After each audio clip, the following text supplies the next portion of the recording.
Hello প্রিয় শিক্ষার্থীবৃন্দ, কেমন আছো তোমরা? আশা করি ভালো আছো, সুস্থ আছো এবং সঠিক সুন্দরভাবে তোমাদের পড়াশোনা করে যাচ্ছ। আমি গতদিন দেখছি খাতা দেখছি বেশ কিছু। খাতাগুলোতে খুব সুন্দর, অসম্ভব সুন্দর, খুব ভালো লেগেছে আমার। তোমরা যে পড়াশোনা করছো আহ, তোমাদের খাতা দেখে আমি বুঝতে পারছি। এবং এইভাবে তুমি যদি পড়তে থাকো, খুব সহজ সাবলীলভাবে বই শেষ হয়ে যাবে। ছোট ছোট পরিশ্রম বড় বড় ফলাফল দেবে। কিন্তু একটা সময় যে যখন একবারে বড় পরিশ্রম কখনোই বড় ফলাফল দিতে পারে না। তাই এখনকার ছোট ছোট পরিশ্রম একদিন একদিন একদিন করে আগাতে থাকো। দেখো, অবশ্যই ভালো করবে, অসম্ভব ভালো করবে তুমি। কারণ তোমাদের ভিতরে অসাধারণ প্রতিভা রয়েছে। যেন অবশ্যই তোমাদের আহ, ভালো করার সম্ভাবনা রয়েছে, ভালো করতে পারবো আমি আশা করি। আর দেখো, যেটা বলছিলাম,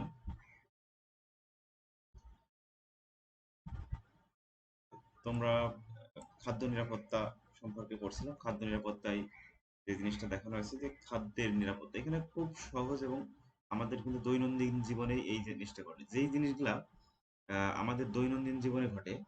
আহ, সেই জিনিসগুলা পড়া সহজ। যেমন আহ, একটা পত্রিকার একটা কলামে পড়ছিলাম যে একটা ছেলে, এই মনে করো 10-12 বছরের ছেলে, বাচ্চা ছেলে, সেই ছেলে সাবলীলভাবে অস্ত্রোপচার করে যাচ্ছে, খুব সুন্দরভাবে অস্ত্রোপচার করছে। যা একজন ডাক্তার মেডিকেল পড়ে এসে অনেক আহ, চর্চা করার পরে পরবর্তীতে সে এই দক্ষতাটা অর্জন করে। কিন্তু সে, এই বাচ্চা ছেলেটা, অনেক ছোট বয়সে দক্ষতা অর্জন করেছে। কিভাবে দক্ষতা অর্জন করেছে? এই দক্ষতা অর্জন করেছে সে প্র্যাকটিসের মাধ্যমে। তার মানে প্র্যাকটিস করলে সবাই পারে। ওই ছেলের বাবা ডাক্তার ছিল, ওইটা সে তার পাশে থেকে থেকে ওইটা দেখে সে শিখে গেছে। তো ব্যাপারটা হচ্ছে কি যে প্র্যাকটিস এমন একটা জিনিস, প্র্যাকটিসের কারণে কিন্তু অনেক ছোট ছোট অনেক আহ, যারা মিডিয়াম স্টুডেন্ট, তারা অনেক উচ্চ লেভেলে অর্জন অর্জন করতে পারে। তো এই জিনিসটা তোমার মাথায় রাখতে হবে। তুমি জানো, আহ, বেশি বেশি পরিশ্রম করতে পারো। বেশি বেশি পরিশ্রম করলে অবশ্যই তুমি একটা ভালো একটা ফিডব্যাক পাবো।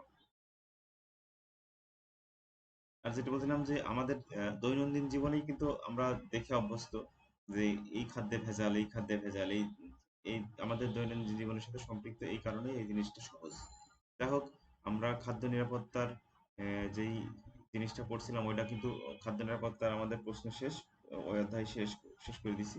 এবং যে প্রশ্ন দেখাই দিছি, আর বাদ বাকি যে প্রশ্নগুলো ওই আইটেমে লিখতে হবে। আমি বোর্ড কোশ্চেন দেখা দিছি 18 এবং 19 সালের। তুমি এই এই আলোকে 16 এবং 17-র বোর্ড কোশ্চেন গুলো পড়বা। এবং আমি বারবার বলছি যে বইটা তুমি পত্রিকার মতো রিডিং পড়ো। একবার ফার্স্ট টাইম একটা রিডিং পড়ো, তাহলে দেখবা যে সহজ হয়ে যাবে। আজকে আমরা পড়বো অর্থায়ন।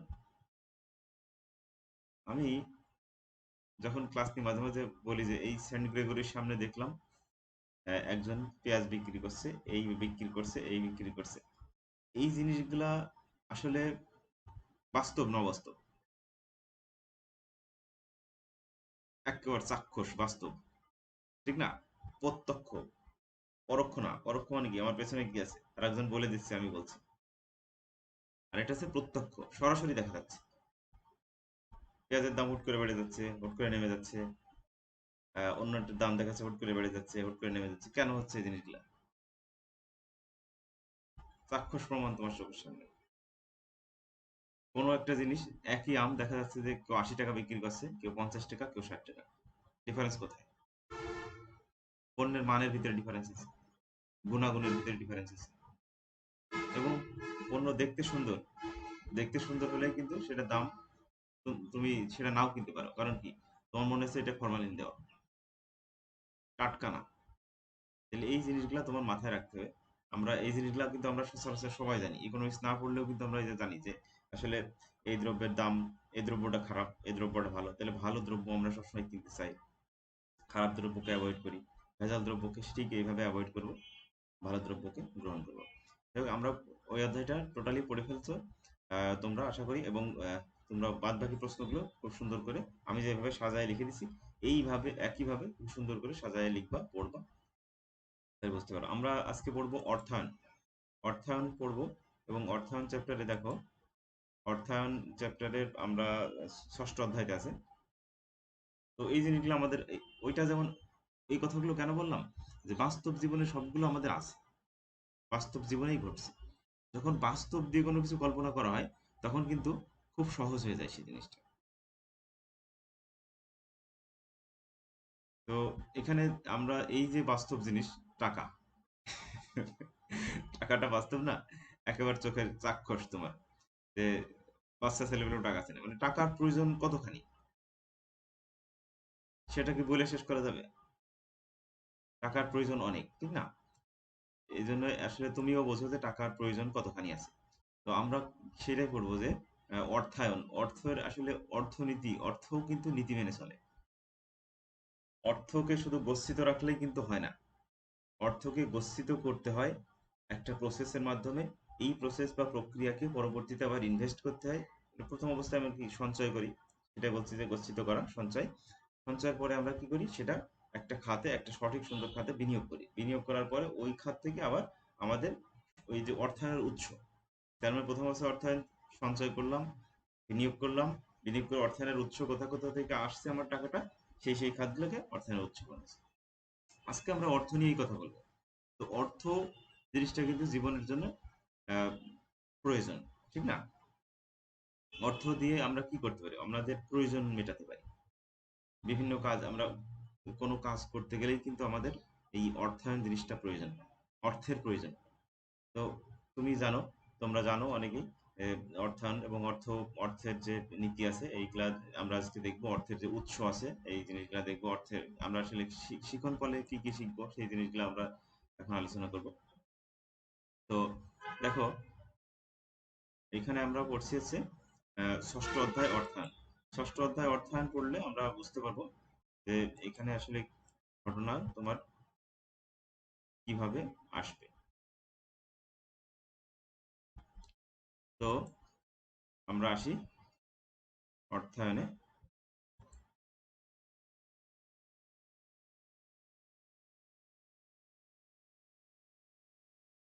ওর মনে হয় তোমরা দেখতে পাচ্ছ, ভালো মতো একটু বড় করে দিলাম যে দেখতে পারো। এবার আমরা শিখন ফলে আসি। শিখন ফল দেখো, শিখন ফলে তোমার কি কি শিখতে পারবো আমরা, সেই জিনিসগুলো নিয়ে আমাদের আলোচনা। এই অধ্যায় পড়লে আমরা কি কি জানতে পারবো যা আমরা আগে জানতাম না। আমরা আগে জানতাম না, কিন্তু এখন জানতে পারবো এবং সঠিকভাবে জানতে পারবো। প্রথমে হচ্ছে অর্থায়নের ধারণা ও ব্যাখ্যা করা। তার মানে আমরা কোথাও প্রথমে শিখবো অর্থায়নের একটা ধারণা আছে, তাই না? অর্থায়ন আমাদের কি ধারণা দেবে, অর্থ আমাদের কি ধারণা দেবে, যে অর্থ থেকে আমরা তোমার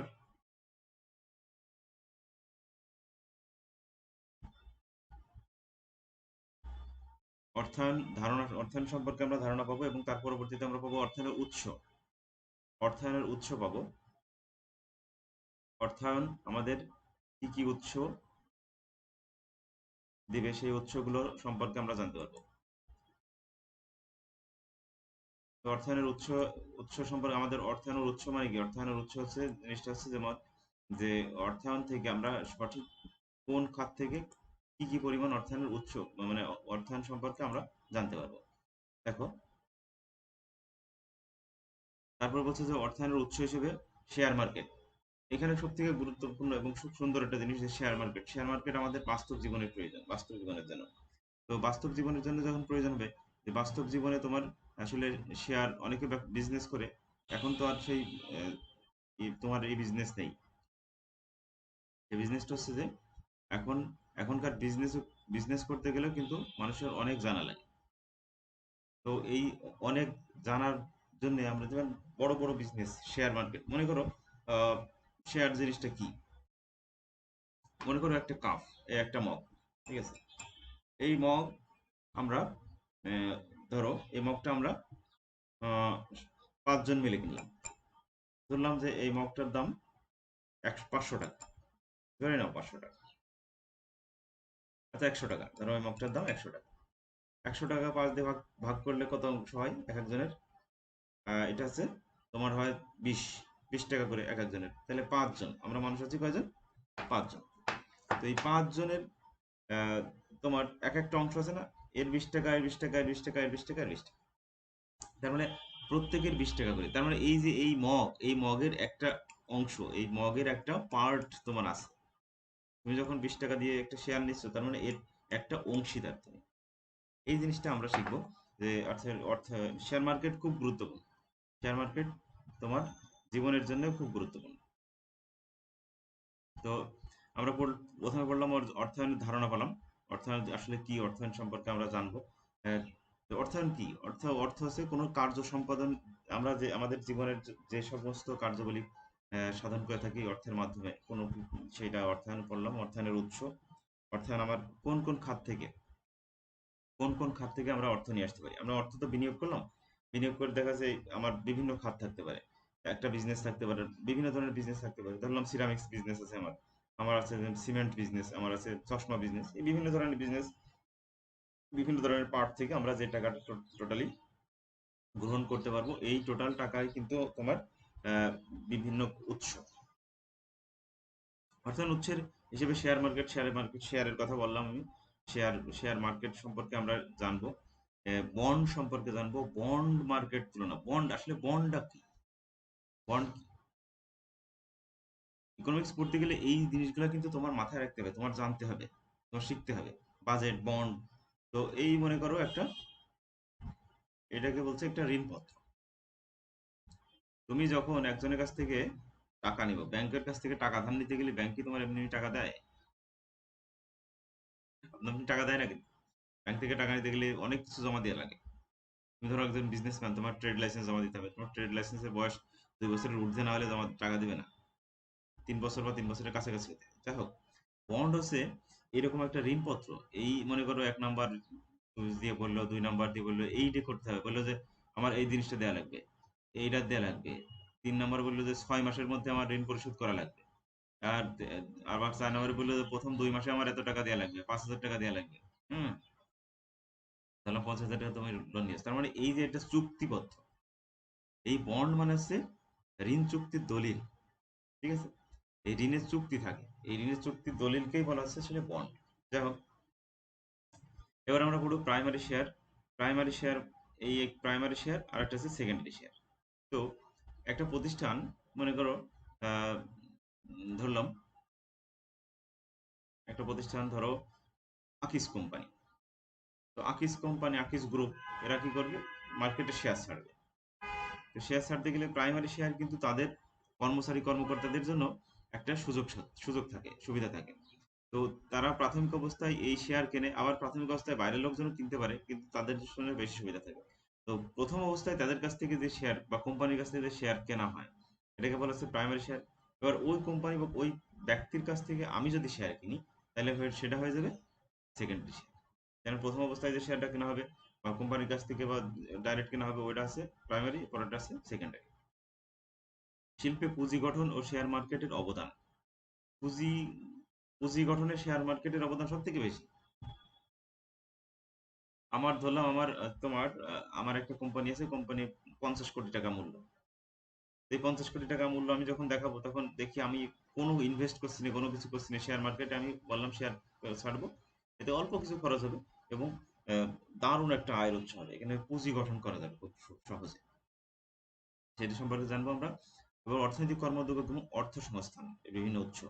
অর্থ সংস্থানের বিভিন্ন উৎস, কর্মোদ্যোগ এবং অর্থায়ন। অর্থনৈতিক কর্মোদ্যোগ এবং অর্থায়নের বিভিন্ন উৎস, অর্থায়নের বিভিন্ন উৎস সম্পর্কে আমরা জানতে পারবো।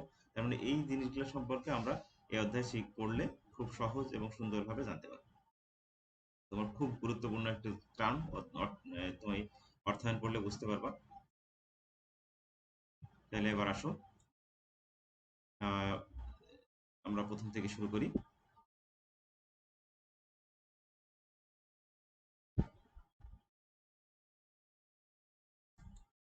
প্রথমে সংজ্ঞা। সংজ্ঞায় তুমি সংজ্ঞায় কিভাবে পড়বা?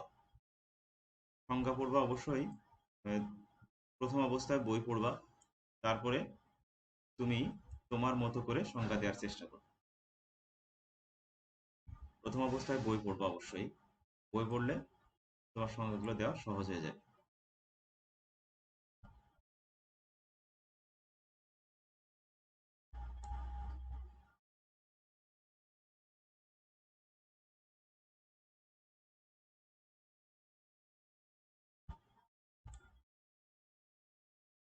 ওকে, তাহলে আমরা দেখতে থাকি।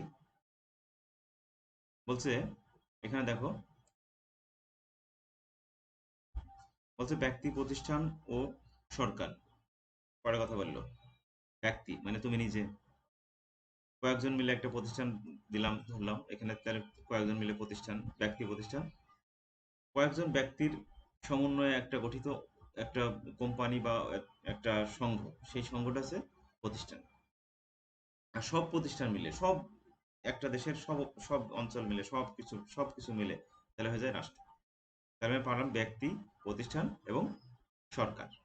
এই তিনটা জিনিস, ব্যক্তি, প্রতিষ্ঠান ও সরকার প্রভৃতির কোনো সুনির্দিষ্ট লক্ষ্য বাস্তবায়নে। একটা লক্ষ্য থাকতে হবে।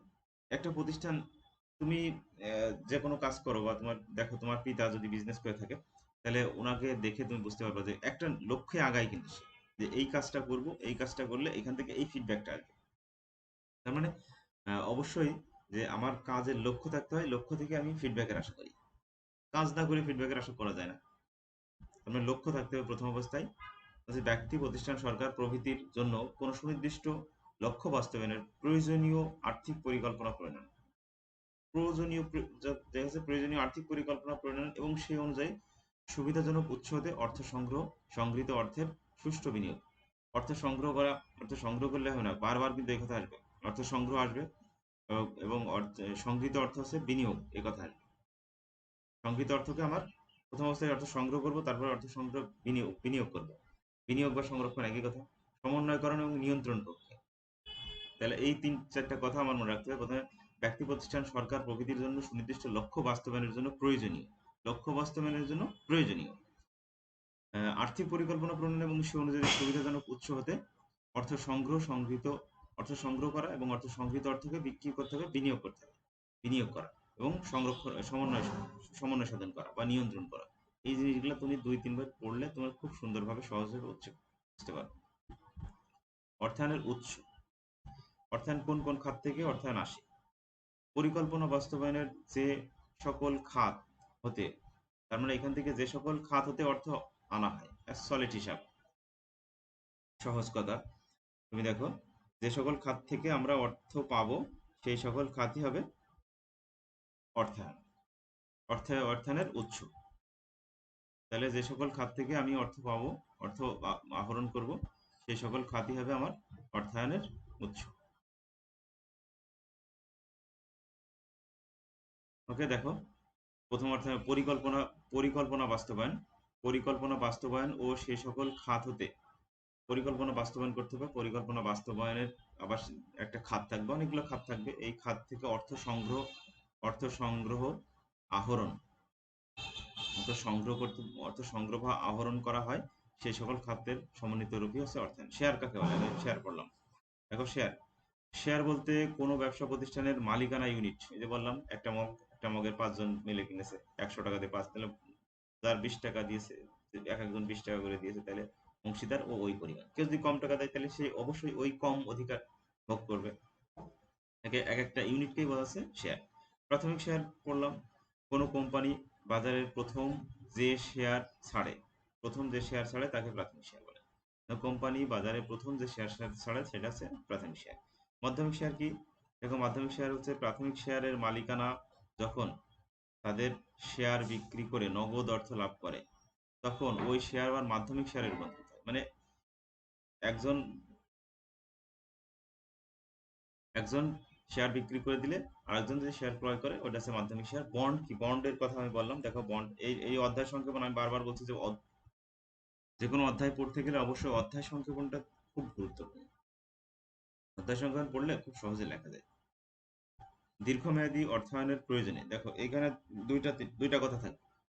একটা আছে এই যে দীর্ঘমেয়াদ না, দেখো এই দীর্ঘমেয়াদ কথা থাকবে। দীর্ঘমেয়াদী অর্থায়নের প্রয়োজনে সরকার বা কর্পোরেশন, সরকার বা কর্পোরেশন, হ্যাঁ, সরকার বা কর্পোরেশন ঋণের পরিমাণ, ওখানে কি উল্লেখ থাকবে? আমি যে বলছিলাম যে একটা চার্ট, এটা ঋণের পরিমাণ উল্লেখ থাকবে, সুদের হার উল্লেখ থাকবে, এবং পরিশোধের কাল, যে ওই টাকাটা সে কোন সময় পরিশোধ করবে।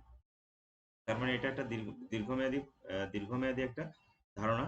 এখানে থাকে ঋণের পরিমাণ, আমি টোটাল কত টাকা ঋণ নিচ্ছি, ঋণের সুদের হার থাকে এবং পরিশোধের কাল উল্লেখ থাকে। এই জিনিসগুলো মাথায় রাখলে আমরা সহজভাবে এই সংজ্ঞাগুলো দিতে পারবো। এই সংজ্ঞাগুলো তুমি বারবার বলি, অধ্যায় সংখ্যাপনের সংজ্ঞাগুলো খুব গুরুত্বপূর্ণ, এবং বারবারই এই জিনিসটা তুমি মাথায় রাখলে সব প্রশ্নের ভিতরে ছোট ছোট প্রশ্ন, ক নম্বর প্রশ্নের উত্তর পাবাই। অর্থায়ন ধারণা, অর্থায়ন যে কোনো শব্দই আসলে, এই শব্দটা আসলে কোত্থেকে এসছে, ছোট ছোট স্টেপে দেখো। এই এই এটা তুমি কোথা থেকে পেয়েছো, সর্বপ্রথমের ধারণা কোত্থেকে এসছে, এই জিনিসগুলো কিন্তু আমরা এখান থেকে জানতে পারবো।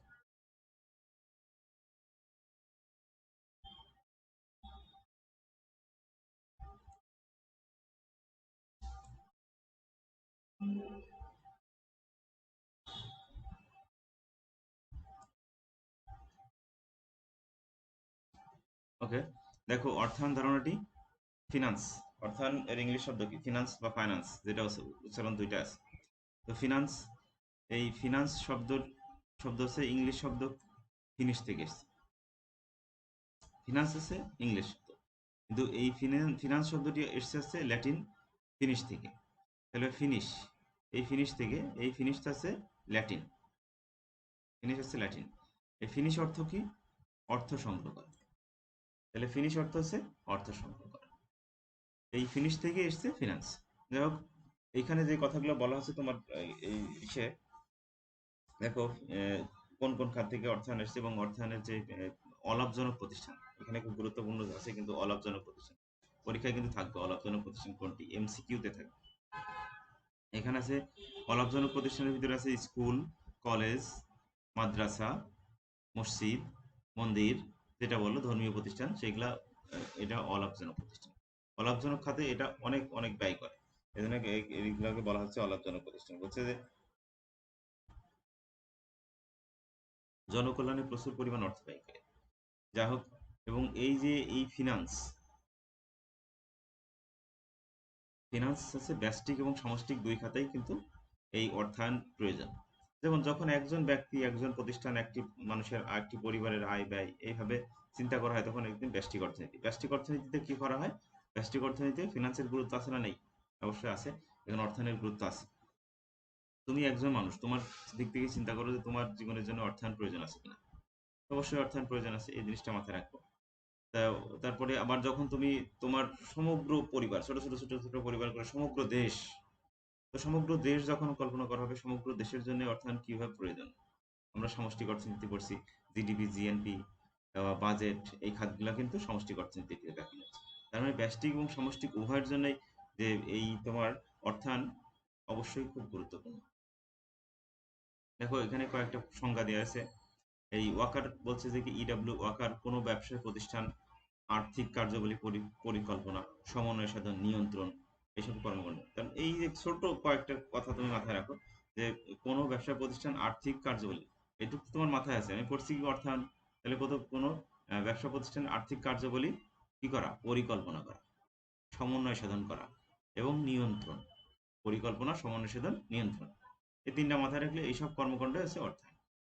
তারপরে বলছে যে চাহাল এবং হ্যালি বলছে যে ব্যক্তি, প্রতিষ্ঠান, সরকার অর্থ সংগ্রহ এবং ব্যবহার বিষয়ে ঘটনা, নীতি, তত্ত্ব হলো। তার মানে এখানে ব্যক্তি, যে একটু আগে বললাম যে ব্যষ্টিক, ব্যষ্টিক কি? ব্যক্তি, একজন ব্যক্তি, তার মানে ব্যক্তি, এই কয়েকজন ব্যক্তি মিলে আবার কি হয়? প্রতিষ্ঠান গড়ে ওঠে, তাহলে প্রতিষ্ঠান।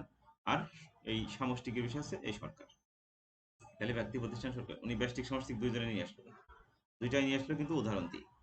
ব্যষ্টিক, তার মানে ব্যক্তি, প্রতিষ্ঠান, সরকার অর্থ সংগ্রহ কি করে? অর্থ সংগ্রহ করে, এবং ব্যবহার বিষয়ে ঘটনা, নীতি, তত্ত্বই হলো অর্থনীতি।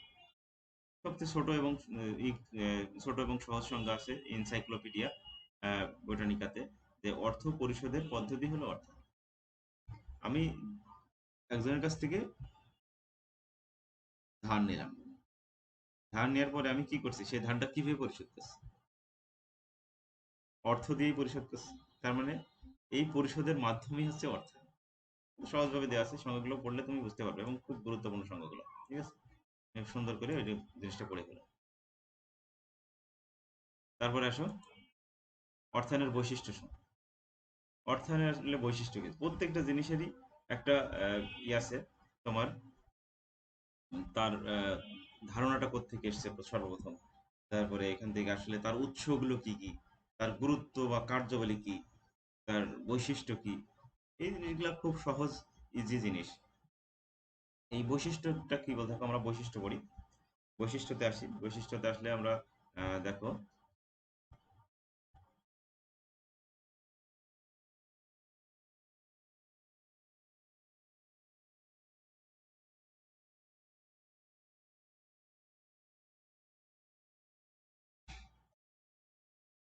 হচ্ছে বিভিন্ন উৎস হতে অর্থ সংগ্রহ করা, তহবিল গঠন। তার মানে বিভিন্ন উৎস থাকবে, বিভিন্ন উৎস থেকে তহবিল অর্থ সংগ্রহ করে কি করা হয়, তহবিল গঠন করা। তহবিল গঠন করার কারণে কি? সঞ্চয় করা। সঞ্চয় মানে সঞ্চয় পরবর্তী সে নিশ্চয় বিনিয়োগ করবে। তহবিল গঠন এবং উক্ত তহবিল হবে এখানে, তহবিলের সুষ্ঠু দক্ষ ব্যবহার নিশ্চিত করা। এটা হচ্ছে সব থেকে বড় বৈশিষ্ট্য। তহবিল গঠন করা, তহবিল গঠন করা এবং ওই তহবিলকে সুষ্ঠু দক্ষ ভাবে নিশ্চিতভাবে তার ব্যবহার করা। তার মানে এখানে তো আমি কি বললাম, সঞ্চয় এবং বিনিয়োগ। সঞ্চয়ের পরে বিনিয়োগ থাকে। তার মানে তহবিল গঠনটা আছে সঞ্চয়, এবং সুষ্ঠু দক্ষ ব্যবহার নিশ্চিত মানে কি, বিনিয়োগ। ঠিক আছে, তার মানে অর্থায়নের প্রথম বৈশিষ্ট্য হচ্ছে সঞ্চয় ও বিনিয়োগ। তুমি মাথায় এভাবে ছোট করে রাখতে পারো, সঞ্চয় বিনিয়োগ, তহবিল গঠন এবং তহবিলের সুষ্ঠু দক্ষ ব্যবহার। তারপর দেখো এখানে আছে যে তহবিল ও মুদ্রা, মুদ্রা ও মূলধন বাজার সংগৃহীত হতে সংগৃহীত। এই তহবিলটা আবার মুদ্রা বাজার এবং মূলধন বাজার হতে সংগৃহীত। এই মুদ্রা বাজার আর মূলধন বাজার আছে স্বল্প মেয়াদী এবং দীর্ঘমেয়াদীর সাথে সংশ্লিষ্ট। পরিকল্পনার মাধ্যমে সংগৃহীত তহবিলের ব্যবহার দ্বারা সম্পদ সম্পদের সর্বোচ্চকরণের প্রচেষ্টা। কারণ অবশ্যই সেটা আবার সম্পদের সর্বোচ্চকরণ করা হয়। যে সম্পদ আমি তো সঞ্চয় করলাম, সঞ্চয় করার পরে তুমি দেখা যাচ্ছে যে বিনিয়োগও করলে, বিনিয়োগ করার পর সেটা কি হলো, সেটা হচ্ছে সর্বোচ্চ হলো না। তার মানে তুমি লাভবান হও, তুমি সঠিকভাবে বিজনেসটা করতে পারোনি। বিজনেসটা সঠিকভাবে করলে অবশ্যই তুমি লাভবান হবা এবং সম্পদ সর্বোচ্চকরণ করা সম্ভব হবে। এবার আসছে অর্থায়নের গুরুত্ব। অর্থায়নের কার্যাবলী ও গুরুত্ব। কার্যাবলী আর গুরুত্ব এখানে একই অবস্থায় আসছে। কার্যাবলী সেরকম গুরুত্বটা, কার্যাবলী এবং গুরুত্বের বিষয়টা সঠিকভাবে আমরা দেখতে পারবো। দেখো কার্যাবলী এবং গুরুত্ব, প্রত্যেকটা জিনিসেরই গুরুত্ব আছে, ঠিক না? এবং তার কার্যাবলী আছে। মনে করো আমার একটা পেন, তো এই পেনের কার্যাবলীটা, পেন কি করে, মানে কি কাজ করে, এবং এই পেনের গুরুত্বটা কথা। এরকম প্রত্যেকটা বস্তুরই তোমার কার্যাবলী আছে এবং গুরুত্ব আছে। এই কার্যাবলীগুলো আমরা দেখবো এবার। যে আর্থিক পরিকল্পনা, প্রথম অবস্থায় আছে আর্থিক পরিকল্পনা। দেখো প্রথম অবস্থায় কি আছে আমরা পাচ্ছি, আর্থিক পরিকল্পনা। আর্থিক পরিকল্পনা নিয়ে আমরা বলতে পারি তোমার কোনো কার্য সম্পাদনের জন্য প্রয়োজনীয় অর্থের পরিমাণ, সময় এবং তহবিলের সুষ্ঠু ব্যবহার নিশ্চিত করা, এবং এর সাথে জড়িত কার্যাবলী বিচার বিশ্লেষণ পরিধির নির্ধারণে অর্থায়ন পরিকল্পনা করা। তার মানে প্রথম অবস্থায় যে তুমি কি করতে যাচ্ছ, তুমি যে কাজটা করতে যাচ্ছ তার একটা সুষ্ঠু পরিকল্পনা থাকতে হবে, ঠিক না? পরিকল্পনা বিনা কি কোনো কাজ হয় বলো? পরিকল্পনা বিনা যে কাজ হয় ওটা কাজ না, ওটা হচ্ছে অকাজ। তো তুমি পরিকল্পনা, তোমার জীবনের জন্য পরিকল্পনা করা প্রয়োজন। তুমি আজকের দিনের জন্য পরিকল্পনা করো যে আজকে আমি এই যে এটা, এই অধ্যায়তে এই প্রশ্ন দিয়েছে, এই অধ্যায়তে এই প্রশ্ন দিয়েছে, এই কাজগুলো আমি আজকের দিনে শেষ করব। তাহলে এই পরিকল্পনা প্রণয়ন করতে হবে, আর্থিক পরিকল্পনা। তারপরে উৎস নির্বাচন। তাহলে প্রথম অবস্থায় কি করলাম আমরা, প্রথম অবস্থায় তোমার পরিকল্পনা করলাম, যে পরিকল্পনা করতে হবে যে আসলে আর্থিক পরিকল্পনা কোন কোন খাত, কোন কোন সমন্বয় করলে আমি এই কাজটা সঠিক সুন্দরভাবে করতে পারবো। তারপরে উৎস নির্বাচন। উৎস নির্বাচনে দেখো এখানে বলছে অর্থায়নের দ্বিতীয় গুরুত্বপূর্ণ কাজ হলো উৎস নির্বাচন। তার মানে কোন কোন তহবিল, আমার যে তহবিলের উৎস নির্বাচন করব, এই তহবিল আসলে কোন কোন খাত থেকে আসবে, এর প্রতিষ্ঠানের অভ্যন্তরীণ খাত কোনগুলা, বাহ্যিক খাত কোনগুলা, এই জিনিসগুলা আমরা এই অর্থায়নের উৎস নির্বাচন করলে পাবো। তারপর আছে তোমার তহবিল সংগ্রহ, যেটা আমরা বলছি সঞ্চয়। উৎস নির্বাচন করে যখন আমি টাকাগুলো নিয়ে আসছি, এই খাত মনে করে 5টা খাত রয়েছে, এখান থেকে এখান থেকে এখান থেকে এখান থেকে, এই টোটাল খাত থেকে আমি উৎস নির্বাচন করে ফেললাম প্রথম অবস্থায়। তারপরে এখান থেকে আমি টাকাটা ম্যানেজ করলাম। তাহলে কি হলো, এটা এটা আমার হচ্ছে তহবিল সংগ্রহ হলো। তহবিল, এবার এই তহবিল, দেখো আমি বললাম এটা কিন্তু একটা, এর একটা নাম হচ্ছে সঞ্চয়। তহবিল সংগ্রহের একটা নাম তুমি মনে রাখবা সঞ্চয় বলে। এবার তহবিলের ব্যবহার, এই ব্যবহার ব্যবহার কি বললাম, এই ব্যবহারের নামটা আছে বিনিয়োগ। এই তহবিল নামটা আছে বিনিয়োগ। তো এই বিনিয়োগ, এই জিনিসগুলা মাথায় রাখো।